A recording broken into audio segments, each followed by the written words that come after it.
Hello বন্ধু, এই যে দেখো বন্ধু, একটা 5 রকম সবজি দিয়ে একটা তরকারি বানাচ্ছি। প্রথমে 5 ফোড়ন, শুকনো লঙ্কা, তেজপাতা দিয়ে দিয়েছি। এবার আমি সবজি কাটা দিয়ে দেব। আর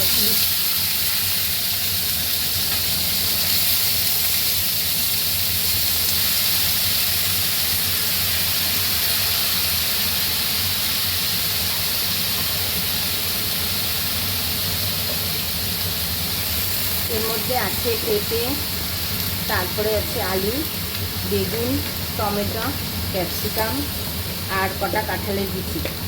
এই দিয়ে আমি সবজিটা বানাচ্ছি। এবার নুন হলুদ দিয়ে ভালো করে কষিয়ে নিই। আদা বাটা জিরে বাটা দেবো, দিয়ে তোমাদের সামনে আবার আসছি। হ্যালো বন্ধুরা, এই দেখো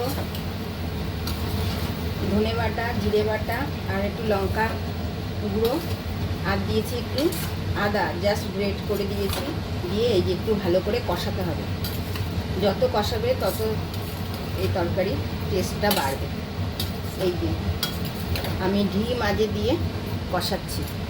এই প্রায় আমার হয়ে গেছে। এইবার আমি একটু জল দিয়ে দেবো, কোনো গরম জল টল না, এমনি ঠান্ডা জলই দিয়ে দেবো। দিয়ে তোমাদের সামনে আসছি ফাইনাল লুক নিয়ে। বন্ধুরা, এই যে দেখো রান্নার অন্তিম পর্যায়ে চলে এসেছি। এই যে দেখো, এইবার আমি রান্নার ফাইনাল লুক দেখাবো। গুড আফটারনুন, সকলে সুস্থ থেকো, ভালো থেকো।